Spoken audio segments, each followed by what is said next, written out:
Today's video from Sam4S Help, we're taking a look at the end of day Z1 financial reset report on the ER-260BEJ register.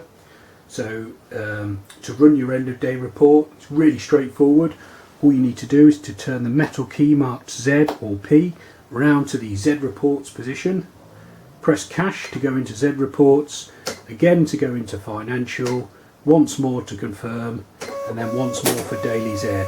The cash drawer fires open, allowing you to move the insert, and the receipt or report prints out at the front of the machine. Next thing I do is turn the key back to reg or to off, depending on what's happening next, and we can now take a look at the report that's printed out. The reports are dated and timed. There's a number, a counter, so you can see that it's chronologically the next Z report. It shows the total PLU sales. It doesn't show the individual PLUs, but there is a separate report you can run on PLUs.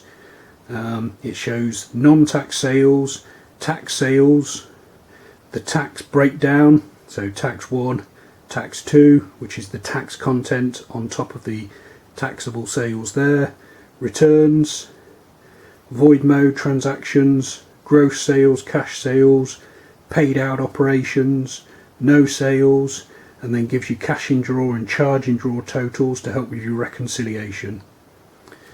Okay, there's other reports you can run, but the Z financial is the most crucial one for cashing up. If you want to check out the other reports, I'll put a playlist up showing you all the different X and Z reports you can run on this machine. That'll be appearing on screen now, so I'd recommend checking that out. You can also subscribe to this YouTube channel or visit sam4shelp.co.uk for more. Thanks for watching.